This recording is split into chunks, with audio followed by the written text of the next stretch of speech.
Let's see this awakening of Jim Carrey. Once he reached the pinnacle of fame and fortune, he realized it was all a lie. Hollywood sold Jim Carrey the dream. You're gonna be a big star. This next opportunity is going to be your breakout moment. He became addicted to this and spent half of his life failing to develop a successful career. He was desperate for the acceptance and approval No, so he didn't develop a successful career. of others who were willing to discard him whenever they pleased. Yet through the power of divine intervention or just pure talent, he finally made it. He made classic films in multiple genres, generating billions of dollars. I am not sure about the Sonic the Hedgehog. And inspiring people all over the world, and yet he felt empty, alone, lacking purpose and identity. And once the Hollywood facade veered its ugly head, Carrey did not run away. Instead, he used his platform to expose the soulless, evil industry that's praised by innocent people who don't understand they are being fooled. Illuminati. You got really dressed up for the occasion. You look good. I didn't get dressed up. Who did? There is no me.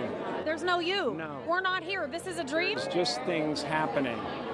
And there are clusters of tetrahedrons moving around together. Okay. Yeah. So what's happening in our world right now? Okay. Not our world. None That's of this the is key. real? Nope. So you're just passing We don't through. matter. We don't matter. The first time Jim Carrey experienced failure was when he was 15 at the Toronto So when did he start doing that? comedy club Yuck Yucks. I stood up there and I did this horrible, corny act. Halfway through it, they started playing the soundtrack of Jesus Christ Superstar, saying, "Crucify him, crucify him, crucify him." Mark got on the microphone backstage and went, "Totally boring, totally boring." I was 15. I got no leeway for that at all. His first time on stage was so traumatic, it's surprising Carrey didn't quit comedy altogether. The only reason he took a 2-year break was because his family was so poor they could not afford to invest in his dream. The family of 4 lived in a Volkswagen van near Burlington, Canada. Jim and his brother John also spent months living in a tent in the Charles Daly Park on Lake Ontario. But Jim soon overcame his fears and returned back to the stage in 1979. The 17-year-old quickly transitioned from open stand-up comedy mics to regular paid shows. In addition to growing in popularity, Carrey attempted to break into the industry by auditioning to be a cast member for the 1980-1981 season of NBC's Saturday Night Live. Unfortunately, SNL's executive producer selected Charles Rocket over Carrey. Facing failure once again, Carrey she looked like that guy from Vampire Diaries. He continued performing stand-up across Toronto and the surrounding towns. The reason why some people rejected Jim's comedy early on was because, well, there wasn't really much comedy in it. He was merely an impressionist. He could mimic and resemble famous people or characters. His act didn't have transition jokes or stories. James did. Just impression after impression. Could you imagine the Fonz hosting a cooking show? Hey, right. You take your pot and you put it on the stove like this. First you fill it with water like this. Alright, you follow me so far. Luckily for Jim, there was someone the audience very powerful out there who did believe in him. Writer for the Toronto Star, Bruce Blackadar, raved about Carrey, calling him a genuine star coming to life. Carrey receiving significant mainstream media coverage for the first time ignited the much-needed momentum in his career. The review increased demand for his impressionist stand-up act throughout the country. In April of 1981, he appeared in an episode of the television stand-up show An Evening at the Improv. That summer, he landed his first acting role in Introducing Janet, a made-for-TV movie that premiered in September 1981 on the CBC and drew more than 1 million viewers for its first airing in Canada. As he continued to perform in comedy clubs nationwide, comedian Rodney Dangerfield took notice and signed him to open his tour. By December of 1981, Carrey was a well-known comic in Canada. I mean, I don't think everyone has that mobility, that flexibility. I mean, have you ever thought about that? Not well. I guess it's because I'm tremendously vain and I stand in the mirror a lot. What about Sylvester Stallone? Hey, yo, how you do? Hey, you're gonna go out with me, Mickey. I mean, if you don't, I'm gonna break your legs. You know what I mean? I'll go. Okay, all right. That was pretty spot on. But every time Jim took one step forward in his career, his momentum would come to a screeching halt. And I don't mean to bring the momentum of this video to a screeching halt, but I do have to tell you about today's sponsor. Have you heard that the flavored air category is quickly becoming the leading and use code patrickcc or scan the QR code on screen to get your free fume topper when you order your journey pack today. Carrey decided to pack his bags and move to Hollywood at the beginning of 1983. He regularly performed at the Comedy Store and the Laugh Factory, two clubs that have been an incubator for just about every comedy legend in the 80s and 90s. Additionally, performing on The Tonight Show was a major milestone for a comedian's career, and it was a dream of Jim's. By the spring of 1983, he was invited to perform a stand-up set on the highly rated late night show. This surely would have been the perfect recipe for Jim's career to skyrocket. However, following a lackluster club set at the Improv, the showrunners at Tonight revoked their invitation. I had kind of a lukewarm night, and then I heard the news that I had lost The Tonight Show. It could have been the end of me, but my brain has always had this fail-safe space that goes, I don't know how, but it's gonna happen a different way. Accepting failure again, Actually, never giving up. Carrey returned That's home the in spirit. April 1983 to rejuvenate and perform stand-up in a familiar environment. While in Toronto, CTV's flagship news magazine, Program W5, did a feature on Carrey that aired nationally in Canada. Were you just born with this plastic face? I guess. Always hamming it up, you know? Just sort of came natural. I didn't know until like a year ago that that was different than everybody else. That my face was so weird. I realized that's what my special thing is, I guess, is that I'm weird. Is that I'm rubber. One thing about Canada is they always held it down for Jim. They seemed to understand his greatness before the rest of the world did. This hometown motivation is just what he needed to keep his dreams alive. So yet again, he went back to Hollywood. Within a few months, Jim successfully landed the main role for a sitcom called The Duck Factory. Becoming the lead role in a sitcom was a massive opportunity that was seemingly reserved for A-list comedians His place is actually like animation song. in the 80s. It became a little more normalized in the 90s for new talent to get their own show. This means that Carrey was ahead of the curve, sitting on a potential gold mine. To promote the series, Carrey was set to appear on The Tonight Show starring Johnny Carson, which aired on the same network as The Duck Factory. During his appearance, the 21-year-old went through most of his popular impressions. Jack Nicholson. Yeah, I remember this. Clint Eastwood.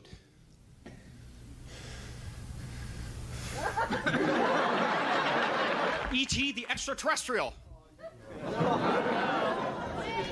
You're gonna play E.T.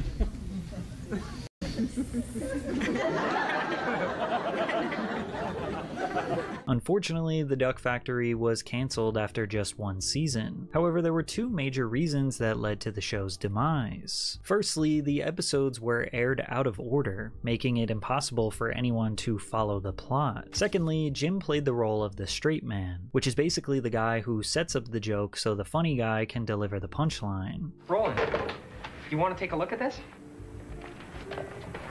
Marty's script? Pass. It's really not as bad as you'd think. I've heard the same thing said about raw fish, but I wouldn't want to try that either. Although Carrey was the main character, they seemingly didn't play to his strengths. He never got the funny lines, and therefore the audience Come on now. didn't really build a relationship with him. But still, Jim knew there was something around the corner from him. He finally got a taste of that Hollywood dream, and he could not subside. This was his destiny. I used to open my arms. I used to sit up there, you know, and open my arms and imagine a giant funnel of gifts would come right into from the you. universe. Yes. Honest to God, you could, you know, cut to me there. I'm like this, and if nothing else, it made me feel more positive about where I was. I drove down from Mulholland Drive every night, you know, that I went up there, feeling that I was one of the biggest actors in Hollywood. I was doing wonderful work. There's a competence in him. It made people happy.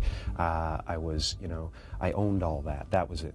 You know, I guess, you know, what I own, when you think about it, is my faith. He decided to audition for Saturday Night Live again, this time ahead of the show's 1985-86 season, during which returning executive producer Lorne Michaels sought to hire an all-new cast. 5 years after his previous SNL audition, 23-year-old Jim Carrey was rejected rejected again. He never even got the opportunity to audition his material in front of Lorne Michaels because the producers and senior writers just assumed he wouldn't like it. But unlike his previous SNL rejection, Carrey was starting to establish a career for himself, and he did have something to fall back on. Once Bitten was a film released months after his SNL audition. However, it drowned in negative reviews while underperforming at the box office. After returning to the comedy club circuit with Impressions, Carrey made his third attempt at landing a spot on SNL in the fall of 1986. Unfortunately, he was rejected for the third and final time. The reason he tried so hard to land SNL is because it would have given him that legitimacy he needed as a comedian. Not to mention, he would have also perfectly fit into their sketch comedy format. But many people didn't think Jim Carrey was that funny. Some didn't even consider him a comedian because, well, he didn't really tell jokes. Combine that with the fact that his movies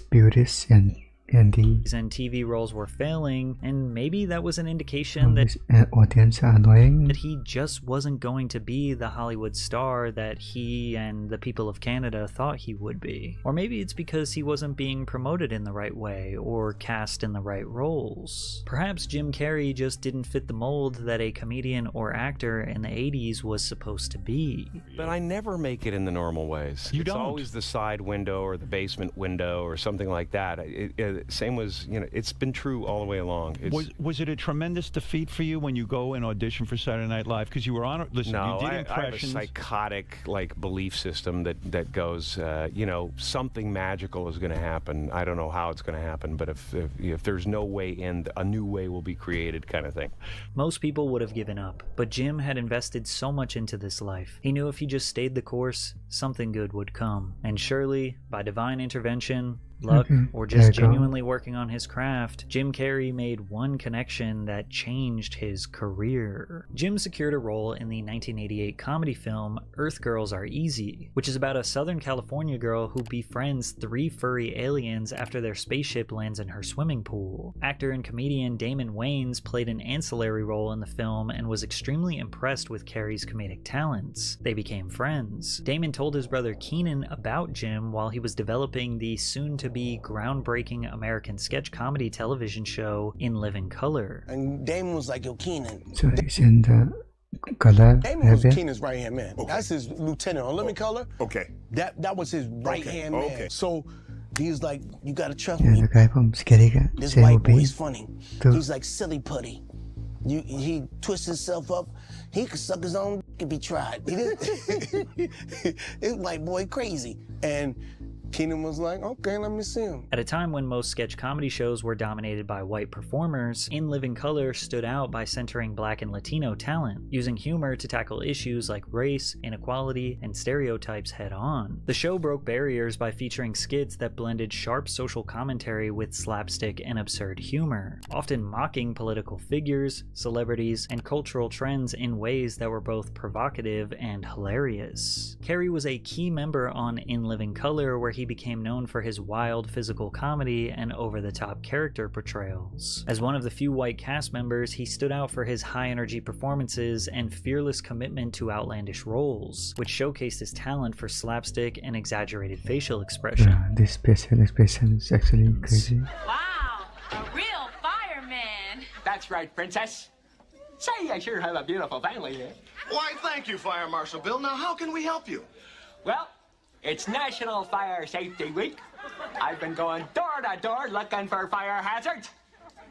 Mind if I give your place a little inspection? Carrey's role on In Living Color is exactly what he needed to prove to Hollywood that he could be a star. From there, he secured a lead role in a major Hollywood production, Ace Ventura: Pet Detective, which grossed $107 million worldwide. He finally did it. All his hard work paid off. He finally proved himself to Hollywood. And unlike all of his previous success, his momentum was not about to slow down. Jim Carrey was about to take over the 90s and become one of the greatest physical comedian actors in entertainment history. Warner immediately paid him $5 million to reprise his role as Ace Ventura. While filming The Mask, New Line Cinema offered Carrey $7 million to make a sequel and paid him $7 million to appear in Dumb and Dumber. It's actually a great movie. At the time, it may have seemed unwise to offer Carrey such a large amount of money for a new talent. However, any skepticism regarding Carrey's ability to fill movie theater seats was laid to rest following the 1994 release of The Mask, a comedy film that follows Stanley Ipkiss, a mild-mannered, unlucky-in-love bank clerk who discovers a magical mask that transforms him into a superhuman trickster with cartoonish abilities. The mask amplifies Stanley's hidden desire and confidence, turning him into a green-faced, wild, and unstoppable character with exaggerated powers reminiscent of classic animated characters. The Mask was a critical and commercial success, grossing over $350 million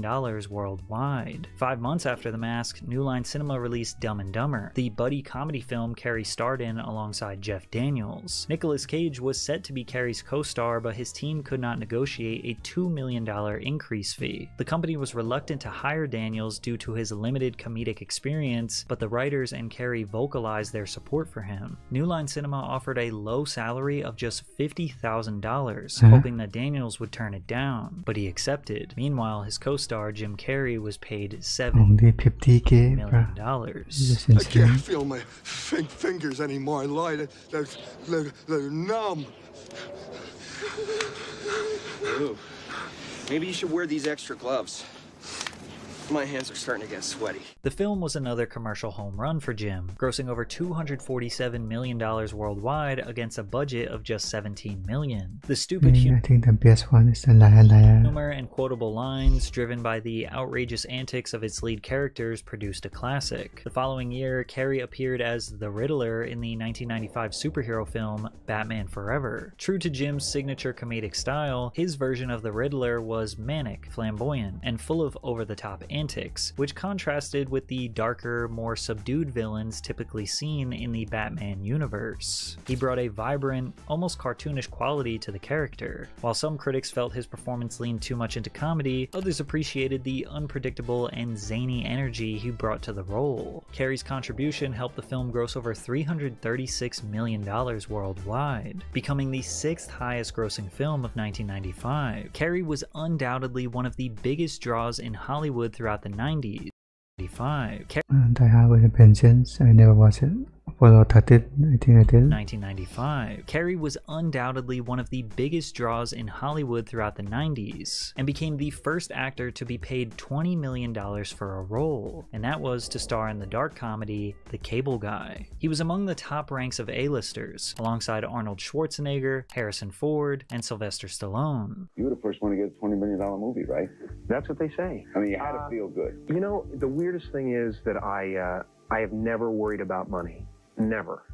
Ever. And so I it's just not never no, been maybe driving it's because force? I went there and I lived that way and realized that, we lived on the road in a van for a while after we were in the worst If you live like a poor your whole life, I don't think you will notice. jobs of our lives, and we were making money, and we decided to quit because we were turning into monsters. We lived in a van and we're happier than we had ever been.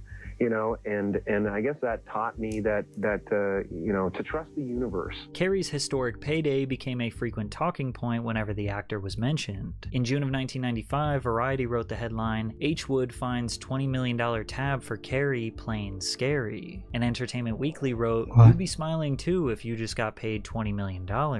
Although he was just 2 years into his Hollywood boom, Who actually wrote this? he was a little confused. Why did they care so much about the money? Why couldn't they just talk about the art, or his roles, or his acting? His movie, The Cable Guy, was considered a box office flop. Jim was not playing the role of a lovable goof, but rather an unsavory, insidious psychopath. Critics seemingly were harsher on this movie because of Maybe I should watch this all then. the hype surrounding his $20 million payday. They used this film to basically denounce his worth in Hollywood, but he felt it was important for him to expand and take creative risks. I certainly don't want to play it safe my whole life. I don't want Is it going to be a Truman Show? to. I think the danger is that you start patronizing your audience. You start to try to see, okay, well, this worked, so I better stick with this. And then no growth happens at all. And whether something is a success or not, you have to take the chance of losing a few people.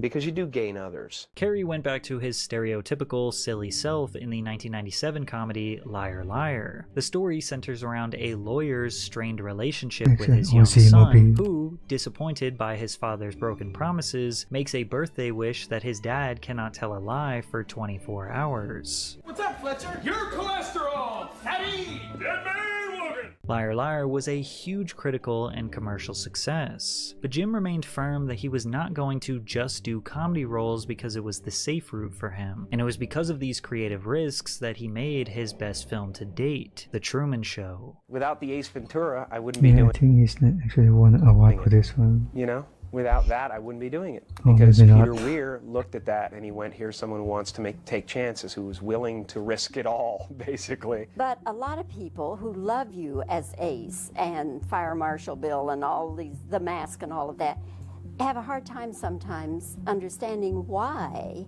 you feel compelled to take these chances. I'm not compelled. I just have the opportunity. I'm given the opportunity, so I have to.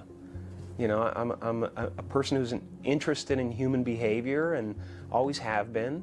And I have more colors than just the ones I've shown so far. And I don't negate them in any way. And I want to go back and do fun, crazy, wild stuff. And that's great. It serves a purpose. It makes people forget about their problems. The Truman Show It was a big hit after Truman Show. is a psychological I don't remember. comedy that revolves around the concepts of control, free will, and the blurred boundaries between reality and illusion. Truman Burbank is an ordinary man who slowly realizes that his entire life has been staged as a part of a massive reality television show. Unbeknownst Actually, great writing right to there. him, Truman has been the star of the show since birth, living in a constructed town called Sea Haven, where everyone around him are actors. The film's opening arc establishes how Truman's reality is fabricated by a media corporation, governed by a single writer. Everything from his childhood fears to his day-to-day interactions is carefully manufactured by the people behind the central show's production. Time and time again, even the actors around Truman force unsubtle product placements into his narrative, further enhancing the artificial nature of Truman's reality.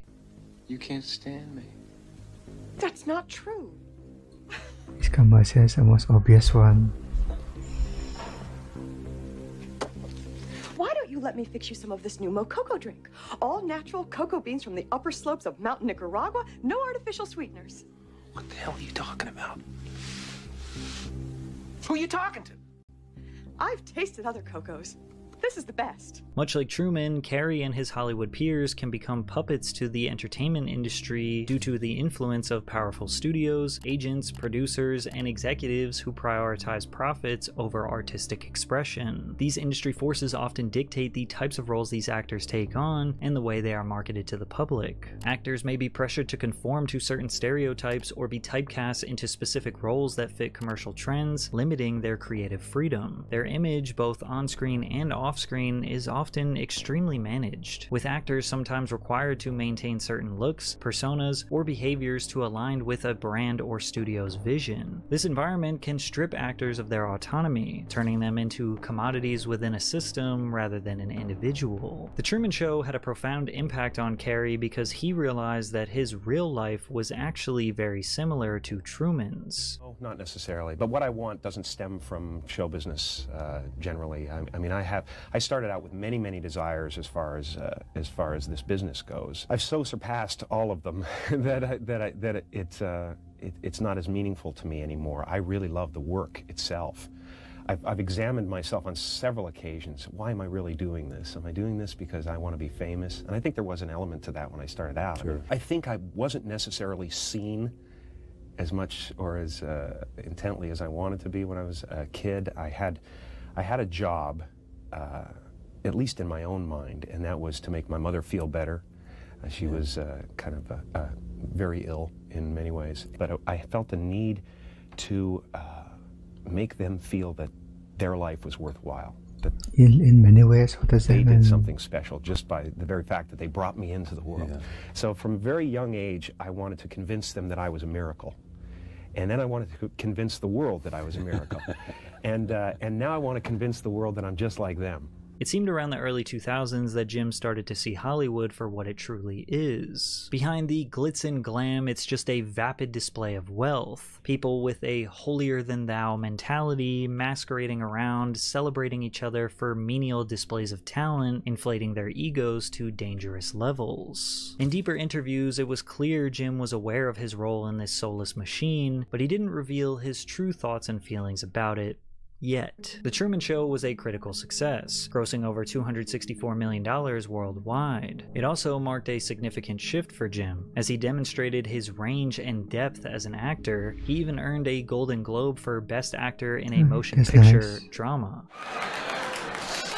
No, thank you very much, Hollywood Foreign Press. I will really love this. I'll enjoy it so much, right down to the chewy chocolate center. Unfortunately, what should have been the start of a string of experimental projects for Carrey never occurred, as the comedian retreated back to his comfort zone. Entering the 2000s, Carrey continued appearing in comedy blockbusters like Me, Myself, and Irene, How the Grinch Stole Christmas, and Bruce Almighty. He even reintroduced himself to a new generation of children through films like Lemony Snicket's A Series of Unfortunate Events and A Christmas Carol, as well as the animated film Horton Hears a Who. These films combined made well over $1 billion at the worldwide box office. But even in the middle of his success, Jim struggled with depression, questioning what his purpose was in all of this.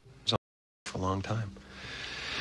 Yep, it was for a long time, and I'm not sure. I mean, it may have helped me out of a jam for a little bit. I had to get off at a certain point because I realized that, you know, everything's just okay.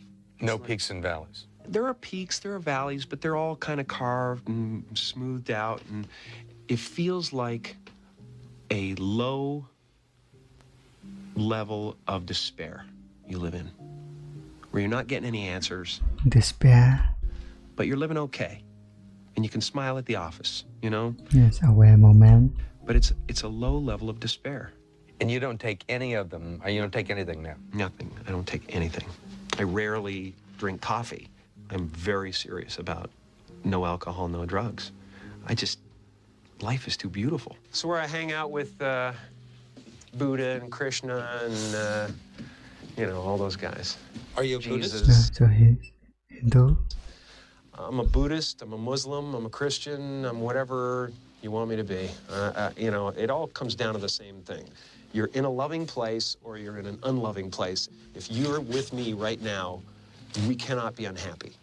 It's not possible. After winning multiple awards, generating hundreds of millions of dollars, and being considered a living legend in the entertainment industry, in 2009, Jim seemingly had an awakening through the readings of Eckhart Tolle, a spiritual teacher and self-help author. I woke up and I understood suddenly. Thought this voice is responsible for, if not all, most of the suffering we experience. And then I suddenly felt like I was looking at these thoughts from another perspective.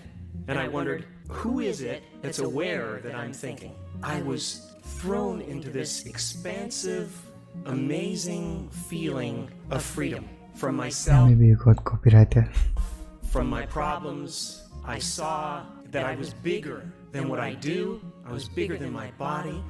I was everything and everyone. Ever since that day, I've been trying to get back there. Jim also gave a profound speech to the graduating class of Maharishi University of Management. When I was about 28, after a decade as a professional comedian, I realized one night in LA that the purpose of my life had always been to free people from concern, just like my dad. And when I realized this, I dubbed my new devotion the Church of Freedom from Concern. And I dedicated myself to that ministry.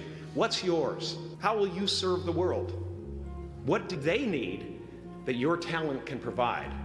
That's all you have to figure out. As someone who's done what you're about to go and do, I can tell you from experience, the effect you have on others is the most valuable currency there is. Everything you gain in life will rot and fall apart, and all that will be left of you is what was in your heart. My choosing to free people from concern got me to the top of a mountain. Look where I am. Look what I get to do. I did something that made people present their best selves to me wherever I go. I am at the top of the mountain, and I was, and the only one I hadn't freed was myself. And that's when my search for identity deepened. I wondered who I'd be without my fame. Who would I be if I said things that people didn't want to hear? Nothing. That peace that we're after lies somewhere beyond personality, beyond the perception of others, beyond invention and disguise, even beyond effort itself. To find real peace, you have to let the armor go. Your need for acceptance can make you invisible in this world. Don't let anything stand in the way of the light that shines through this form. Risk being seen in all of your glory. Carrey's career took a significant nosedive during the 2010s, with his only notable role being Thomas Popper Jr. in Mr. Popper's Penguins, and the reprisal of his role as Lloyd in Dumb and Dumber 2, which was significantly less successful than its predecessor, both critically and commercially. But while promoting Dumb and Dumber 2, he had a strange appearance on Jimmy Kimmel Live. Is that a gang sign? Have you, Oh, like you don't know what it is. You don't know what that is. I have no idea. Actually roasted. Don't know. Jimmy Fallon doesn't know. David Letterman doesn't know. Well, we don't know. All the comics and show business don't know what this is. I'm here tonight to blow the lid off it, to be the whistleblower. I'm sick and tired of the secrets and the lies. It is the secret symbol of the Not so this funny, but okay. And you're a part of it. And it is the all-mocking tongue. For years now, talk show hosts, people on television, people in sitcoms have been hired by the government to throw you off the track, to distract you, to make you laugh and stuff like How about another song, that, make you happy and docile so you don't know what's really going on.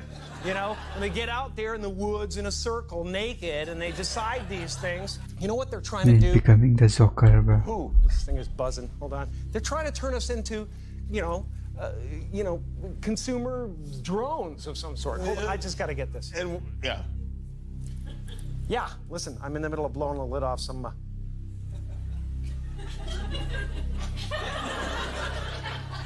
What happened? I'm sorry, Jimmy. I was temporarily interrupted by my iPhone 6 Plus. 5.5 heads-up HD display. Good one. I You think what think that Truman Show now? I was really trying to say was I think people will enjoy Dumb and Dumber this weekend. There were multiple sources that claimed that they were at the show and that the whole time there was no actual audience laughter, and a laugh track was added in post-production to the video that was uploaded to YouTube. Some people looked at Jim's mockery as brave, that he was potentially exposing the truth and that his life could be in danger. Others dismissed this as an actor What truth is that? who is past his prime and merely trying to do something shocking to promote a movie. But Carrey's public awakening and attacks on Hollywood did not slow down. During his 2016 Golden Globe speech, he was a little sarcastic, but his message was very clear. You know, when I Incidentally, at the same time Jim was outwardly speaking about his spiritual Imitating Ricky Gervais. awakening and calling out the horrors of Hollywood, he was also in the middle of some pretty dark times, with shocking allegations against him that he could have prevented and allegedly caused of his then girlfriend, Katrina White. Carrey had been periodically dating Irish-born makeup artist Katrina White since 2012. In 2013, White married Mark Burton, but continued occasionally seeing Carrey until her untimely on September 28, 2015. The Los Angeles County Coroner's Office later ruled White, including Ambien, posted on her Instagram subtle hints that she was constantly working on her mental health, posting motivational, spiritual quotes, or self-help messages. She was also a few months into her journey studying Scientology, which, as we learned in my Tom Cruise video, typically begins with someone paying for auditing sessions, which is their version Is that a hitman? therapy. On September 19, 2016, Burton filed a wrongful suit against Carrey, claiming that he illegally obtained and supplied White with the power.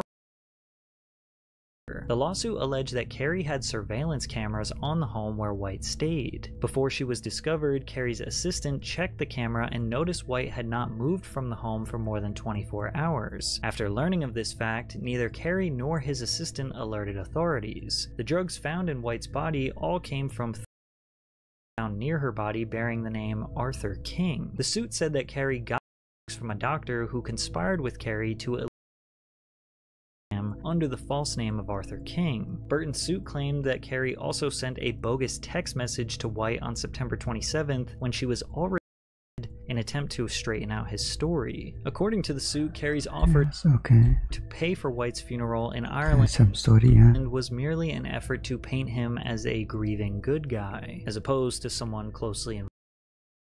But Burton's suit also claimed that Carrey never actually paid for any of the funeral expenses. In response to the lawsuit, Carrey stated, "What a terrible shame. It would be easy for me to get in a back room with this man's lawyer and make this go away. But there are some moments in life when you have to stand up and defend your honor against the evil in this world." The following month, on October 11th, 2016, Katrina White's mother, Bridget Sweetman, sued Carrey for and sought damages for violation of the Drug Dealer Liability Act. In court documents obtained by Us Weekly, Sweetman accused Carrey of giving her daughter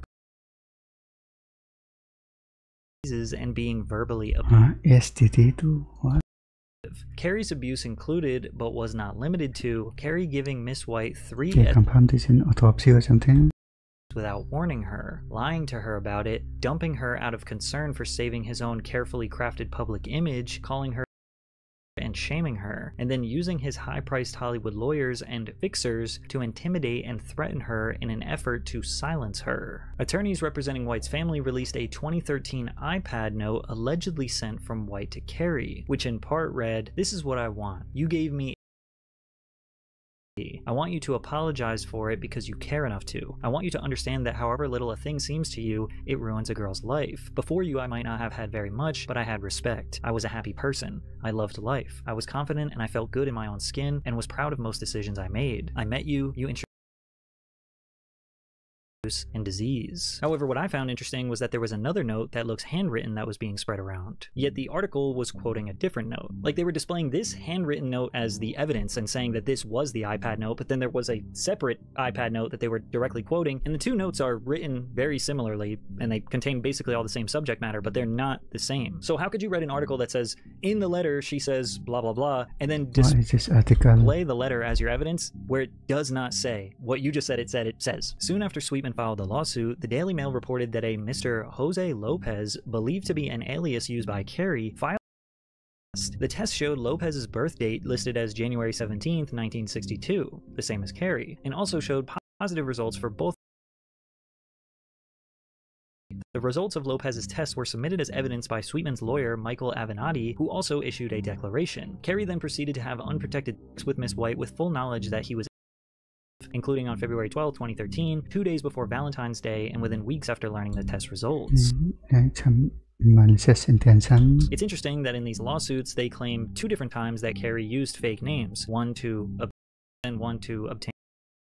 But how do they know this? What evidence did they provide to prove this? These are some major accusations and not enough evidence to back it up. And because of that, the lawsuit against Carrey had been dismissed in February of 2018. There seemingly was a settlement outside of court. Without a trial, we won't really know what happened. But blaming someone else's death, especially in the way that it happened, on someone else is definitely a complicated situation. Typically, those types are not caused by just one thing, but rather a potential lifetime of issues that unfortunately we just don't seem to know how to solve. But by this point, Jim had experienced all of the glory and wrath Hollywood can offer. They love you, then criticize you, then put you in a box and determine who you are. They might even accuse you of committing horrible crimes. But the trade-off is that they give you millions, if not hundreds of millions of dollars. And it was abundantly clear in 2017 that Jim was fed up with the Hollywood game. Notably in his New York Fashion Week red carpet interview where he made a bunch of existential philosophical pronouncements. No, I'm doing just fine. I just, you know, there's no meaning to any of this. So I wanted to find the most meaningless thing that I could come to and join, and here I am. They're celebrating. I mean, you got to admit, it's completely meaningless.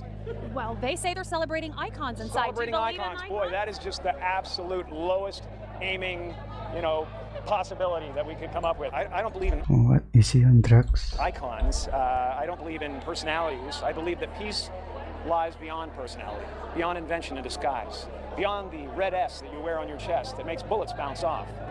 I believe that it's deeper than that. I believe we're a field of energy dancing for itself. Jim, you got really dressed up for the occasion. You look good. No, Was that an accident? I didn't get dressed up. Who did? There is no me. There's no you. No. We're not here. This is a dream? It's just things happening. And there are clusters of tetrahedrons moving around together. Okay. Yeah. So what's happening in our world right now? Because there is a lot of news that actually is relevant that's not that Here's uplifting. the thing. It's not our world. None That's of this the is key. real? Nope. So you're just... Here's the good news. While some headlines questioned his sanity, others felt like he was just experiencing an ego death, something that a lot of people in Hollywood could probably benefit from. I think that we're all, you know, we're all Ego death, what does that trying mean? to add things to ourselves so that we can finally define ourselves, and then everybody will get us and they'll go, okay, this is what you are. And then, Actually, how does with reality? if you actually get there, you will find it so empty that you'll realize that's really not what it's about. It's about not only, you know, just going with the flow, but it's about not taking it personal. You know, it's like the difference between a house and my house Desse porta estranha, rata. is a world of difference, and it's the my that's the problem. Don't get me wrong, you know, Jim Carrey is a great character, and I was lucky to get the part. But I don't think of that as me anymore. I don't exist. So they're all characters that I've played, including Jim Carrey, including Joel Barish, including any of those things. They're all characters. You know, Jim Carrey was a less intentional character, right? Because I thought I was just building something that people would like, but it was a character, you know. So it's, you know, I played the guy that was free from concern so that people who watched me would be free from concern. Carrey continued to express that his identity to the world is a character, not a real representation of who he actually is. As an actor, you play characters, and if you go deep enough into those characters, you realize your own character is pretty thin to begin with. You suddenly have this separation and go, who's Jim Carrey? Oh, he doesn't exist actually. There's just a relative manifestation of consciousness appearing, and someone gave him a name, a religion, a nationality, and he clustered those together into something that's supposed to be a personality, and it doesn't actually exist. None of that stuff, You want to continue? if you drill down, is real. Hollywood will not make you happy. A career or a dream job will not make you happy. But you shouldn't let that disappoint you. Instead, let it free you of the How about the constraints and the You want to pressures talk about that that? you or society have put on yourself. What you do is not who you are. So you might as well try as hard as you can to do something that you actually love, not because you're searching for an identity or a purpose, but simply because it's a little easier than doing something you hate. And instead let your friends, family, food, nature, and God determine your happiness. I feel like, Here and you this go. is something you might never hear another celebrity say as long as time exists, I have enough. I've done enough. I am enough. Okay.